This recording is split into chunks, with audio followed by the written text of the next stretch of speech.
Hey everyone, Brad Bodnarchuk, your host, back for another episode on the Half a Dozen Hospitality Podcast. It's me, the mic, and the camera again for another solo episode. And this week, I wanted to hop on and talk about something that's becoming more and more prevalent in the work that I'm doing as a consultant.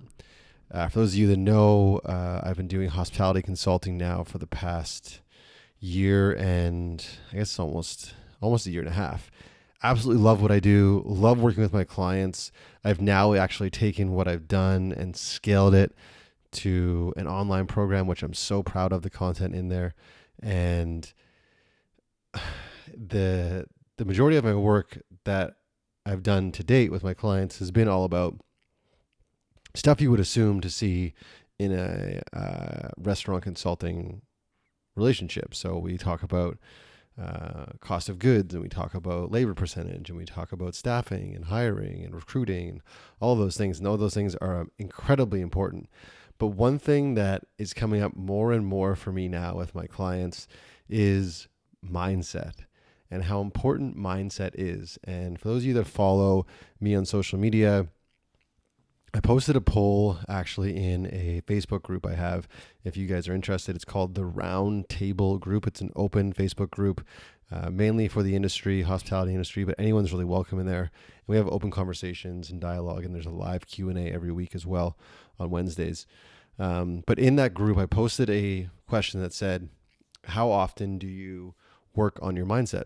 And the options were like every day, every 2 weeks, or never, or whatever it was. And there was a lot of people that posted that they work on their mindset every single day. And I guess the follow-up to that should have been, well, then what are you doing? What is it? Is it meditation? Is it floating? Or is it something that you're reading? Or what is your practice to ensure that your mindset is strong and your mindset is right?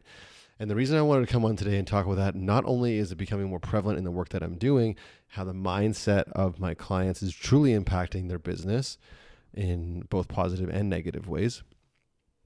But I saw something the other day that for me was a very loud analogy for at times my mindset, but a lot of times our mindset as a humanity, as a society, especially in our industry.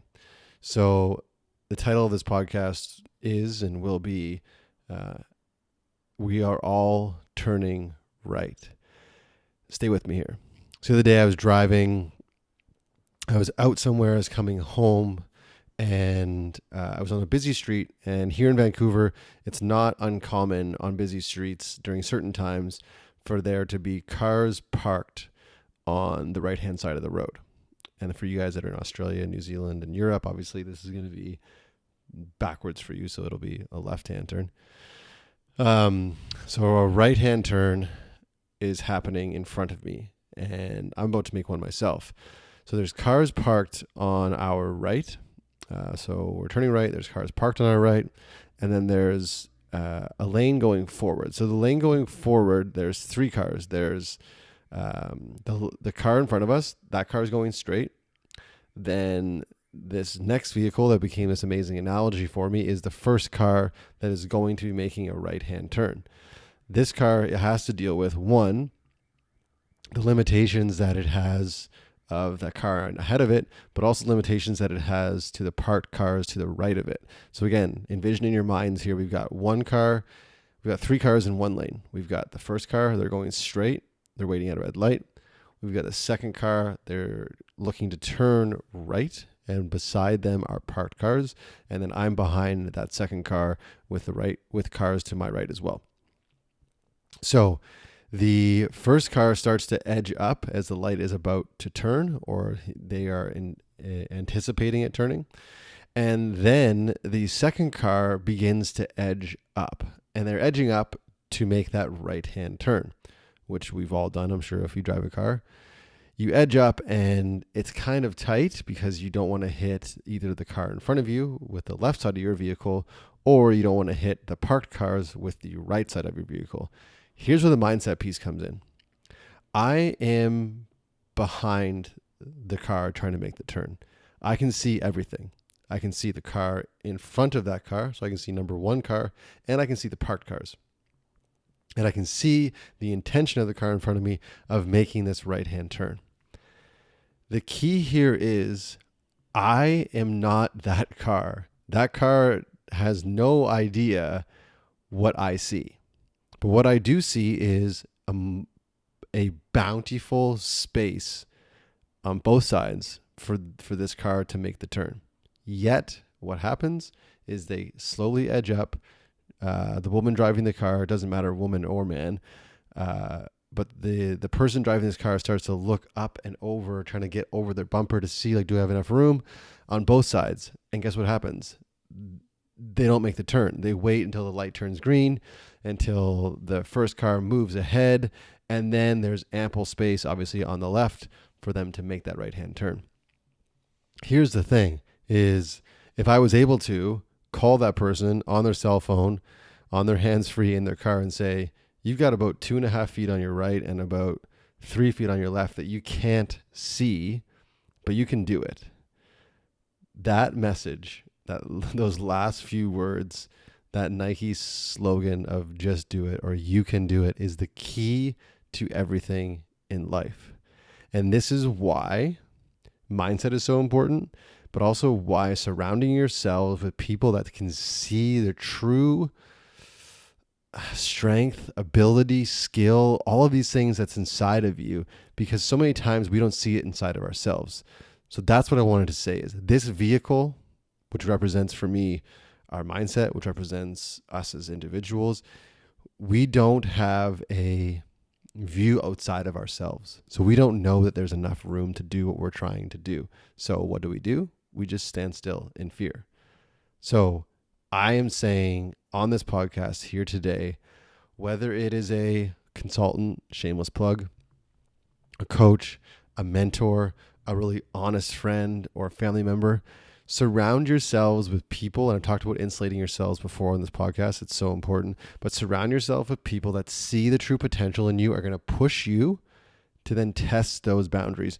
Obviously, it would not have been smart for this woman, this person, again, doesn't matter, man or woman, this person to test those boundaries necessarily with their vehicle, because she could have damaged her vehicle or the vehicle in front of her or the parked vehicles.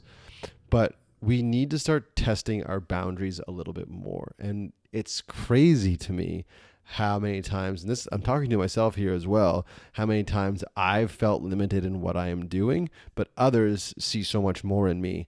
Maybe this resonates with you as well. Why is it so easy for others to see something in you and you can't see it in yourself? So taking this back to the work I do with my clients, and now what I'm seeing as more of a mindset role that I'm playing with my clients, is it is possible. We can do it. You can do it. You have the ability, you have the skill, you have a team around you, whatever it may be, is just calling out the realities of the situation, saying, you can turn right. You've got plenty of space on both sides. Let's go for it. And then eventually what will happen is, in looking back at the vehicle, is that person will learn the capacity of that vehicle like it's an extension of their body, and they'll just do it until they come up against another situation where there's some self-doubt or fear, and they'll need some coaching. So while I'm not saying go out and find a consultant or find a coach or a mentor necessarily, but I am kind of saying that. Go and find these people, and whether you're paying them money or not, allow for them to help you down the path of where you're trying to go, because I promise you, they see things in you that you don't see yourself. And it's not because of you're ignorant. It's because of you just don't know. You just aren't aware that you have that room on the right and you have that room on the left. So have compassion for yourself, as I'm sure that person did. They weren't stressed out about not making the turn. But I was just sitting there watching this happening, thinking, wow, like, how many other things are we doing in our day-to-day lives and business and personal where we're truly limiting ourselves when others see so much potential in us? There's so much room for us to do what it is we're trying to do. So that was all I wanted to come on here today and talk about, is mindset. I wanted to talk about how we view ourselves and how surrounding ourselves with people that allow us to see our true potential, or they see the true potential in us, and then they can coach us through getting that true potential out, is imperative, invaluable, and something I highly recommend you guys all do. Heck, it's the reason I have a podcast. The reason I have my own business is because I hired a mentor, hired a coach, and did everything they absolutely said to the best of my ability. And now this is where I'm at. I quit my job. I love my podcast. I love my business. And I wouldn't have done that had I not surrounded myself with someone who was able to see more in me than I could see in myself. My coach, my mentor, allowed for me to easily turn right. That's it for me today, guys. Before I let you go, there is the Roundtable group, which I talked about at the start of the podcast. The Roundtable group on Facebook. It is an open group. Get in there. There's a live Q&A. Actually, Wednesdays when the podcast comes out, it's at 10 a.m. Pacific Standard Times, 10 a.m. here in Vancouver, or if you're in LA, 10 a.m. there. And then also the Culture of Excellence program is up and running. We are accepting new members every single day. If you're interested and committed to taking your career, your life to the next level, hit me up. Let's see if the program is right for you, and we will go from there. Have an amazing day. Be ridiculously good to each other, you guys, and you know what to do until next time. Be good and do good. I'm out.